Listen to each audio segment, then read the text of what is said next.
And are you refreshed? Good. Now what? The love seat. Are we going to talk about what you came to talk about or what occurred since you got here? Both. Start with what occurred since you got here. First of all, it's good to feel you.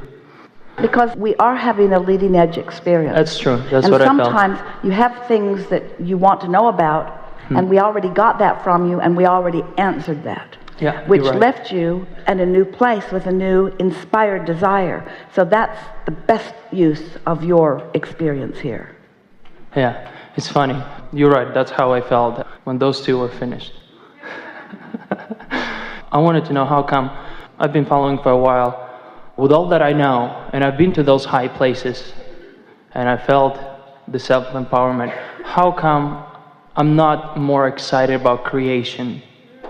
Sometimes I wake up and I'm back to zero, you know? Well, don't misunderstand what that means, because once you're in the receptive mode, the impulses that come are the next logical step, and the next logical step, and the next logical step. The real rush of enthusiasm comes with that first burst of awareness about a desire.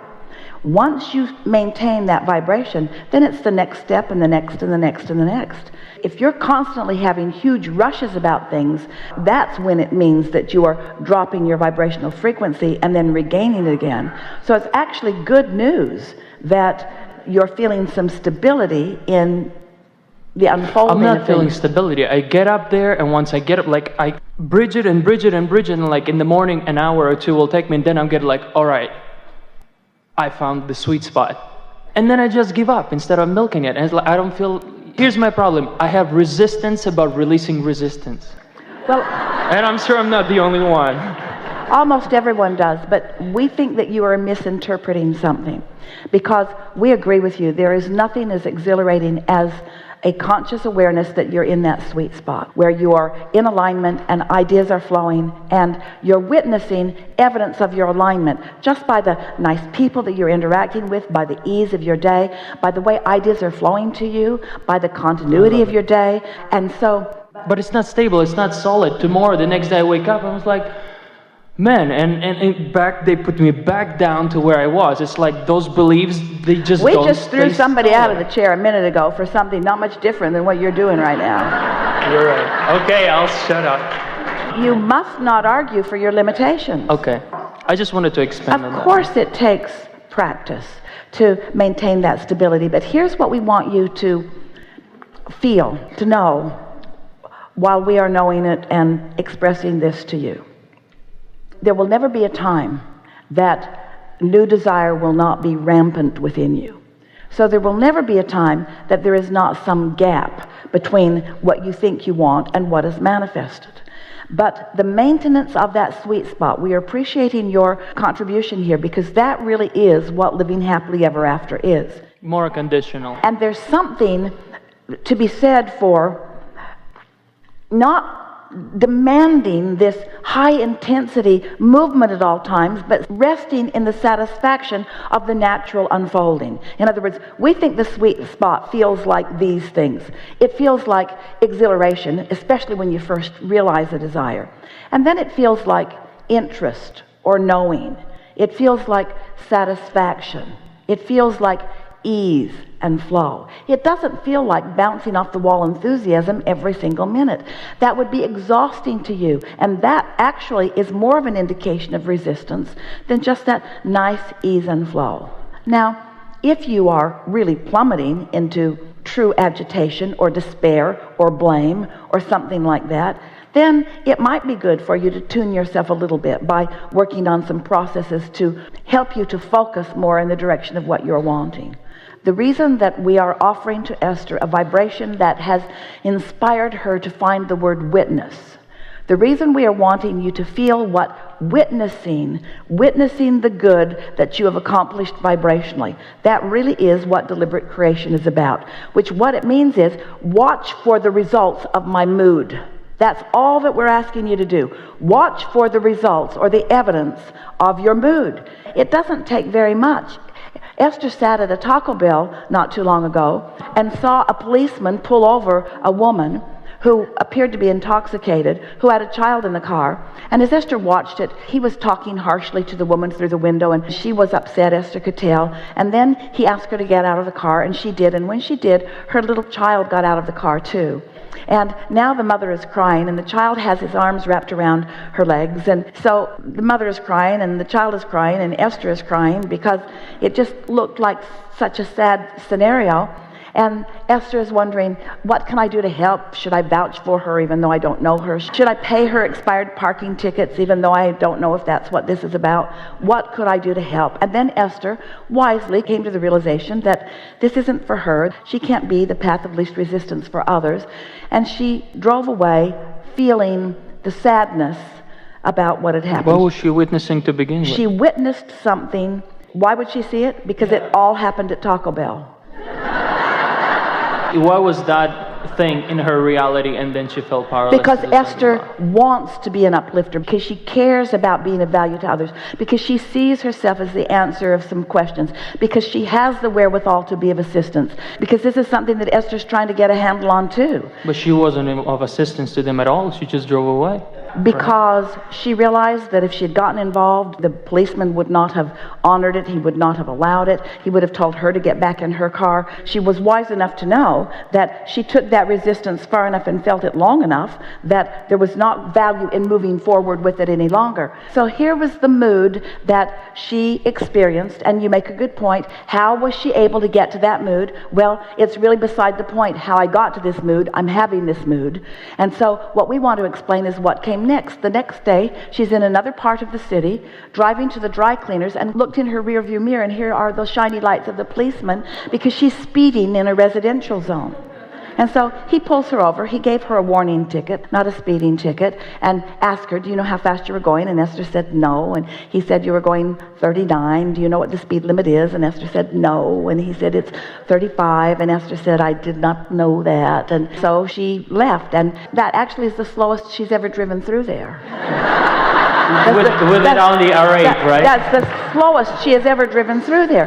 But now, you see, you make a point. Esther was sitting there with the vibration at Taco Bell that she didn't know she had.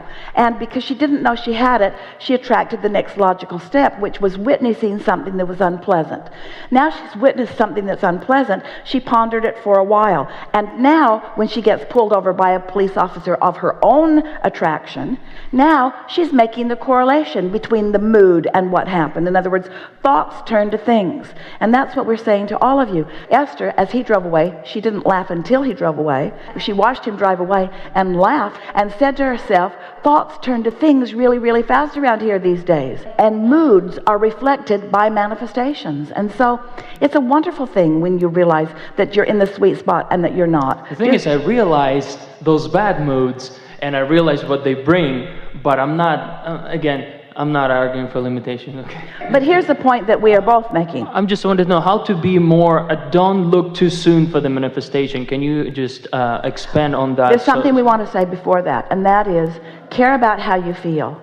Care about how you feel. Unconditionally. Care about how you feel. And don't be willing to tolerate emotions that don't feel good. In other words, Esther should have pulled her nose out of that. If she hadn't been waiting for her food, she was at the drive-through window, if she hadn't been waiting for her food, but all of that comes. Why would she choose that? You make a good point. Why would there be a delay with her food? Why would she have opportunity to witness something like that? Because she has been asking with very strong fervor, how can I mind my own business? How can I not see myself as the path of least resistance for so many? How can I stop from being involved? When anybody asks anything, why do I feel like I have to get right in the middle of it? And the universe is just giving her opportunity to acknowledge that this is how it works. Whatever you engage in becomes a part of your vibration, and once it's a part of your vibration, then it's going to become a fast reality. And so that's the answer to your question.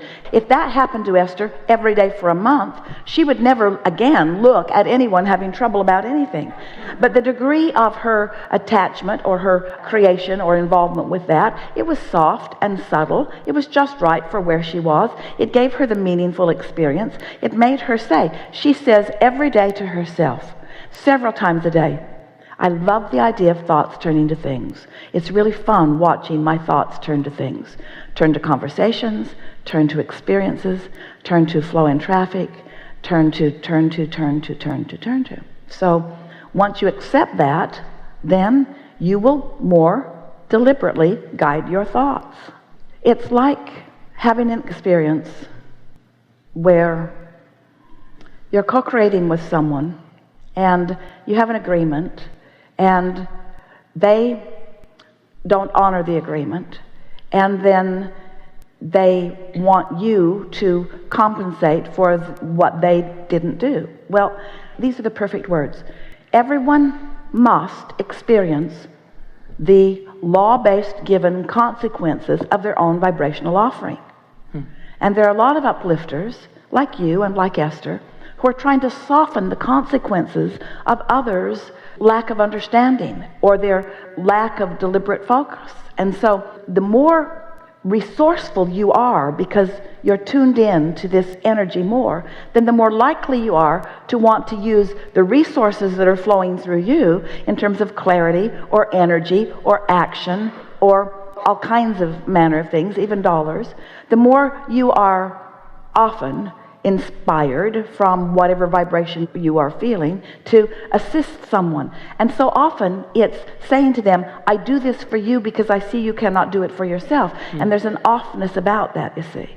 And so you reach the place where you finally say and mean, I'm going to tend to my own vibration. Everything that I live, my happiness, my joyful accomplishment is all contingent upon me finding that sweet spot and knowing it's sweet, or finding that sour spot and knowing it's sour, or finding that sweet spot and knowing it's brief. The thing is, that's the thing. I know that's the work that needs to be done, because unless I accomplish that work, nothing will go the way I want to do. So here's the answer to your question. Yeah. You accomplish the work by acknowledging and liking the sweet spot and by never speaking of the sour spot again. That's how you accomplish it. Because every time you give words to what's not working, you practice that vibration that will turn to other things. It's such an interesting spiral. When you talk about what you don't want, you set yourself up for more of that. It's just the way law of attraction works. It would be like saying, and we know that this feels like a silly analogy, but it would be like going to the cafeteria where there is a buffet of all kinds of things and picking the thing you've never liked to eat. And you take it over and you eat it and you complain about it the whole time. I've never liked this. I have never liked this. I've never liked this. And every time I eat it, I remember how much I don't like it. And someone sitting with you might say, don't put it on your plate. And you might say, well, show off. That's easy for you to do. I can't resist putting it on my plate. It keeps getting on my plate. I hate it every time I eat it. Tomorrow I'm going to come right back and eat the same thing again. I hate this stuff. I just hate this stuff. And sometimes we think that you think that what our message of allowing is that you'll eat it and after a while you'll start to like it. And that is not what our message is. Our message is only think the thoughts that feel good to you while you think them. And don't blame somebody else for bringing something to you, because as you pointed out, you bring it all to yourself. Why was Esther at that Taco Bell? You said. Why? How'd she get there if she's so good? And then what was the point? Because she wanted to do something and she couldn't, not even to plant the seed to suggest something. She just witnessed, got in the doorway. Because what she wants to understand is, mind your own business, right? there was so much more momentum to that. If that woman had been standing somewhere and had needed some money to buy something, Esther would have handed it to her in a heartbeat. But Esther can't unravel her alcoholism. She can't unravel her child abuse. She can't unravel her already being stopped by the policeman. She can't unravel the plates on the car that were not up to date. If Esther had spent the rest of her life, she couldn't write what was going on with that woman. But she wanted to. And that's the thing that we want so many of you deliberate creators to understand. Esther does not have to be, nor do you have to be, the resource through which all good flows to others, because everyone has their own resource. Everyone has it. What you do is, through the clarity of your own example, live the life that maybe someone else can benefit by realizing or recognizing. So Esther didn't get involved because it would have been of no value, but she got involved enough to show herself what happens when you get involved with something, what happens when you shift your energy, what happens when you put yourself in a vibration of vulnerability. Esther felt for that woman. She stayed there long enough and got involved with it enough that she was crying for the sake of the child.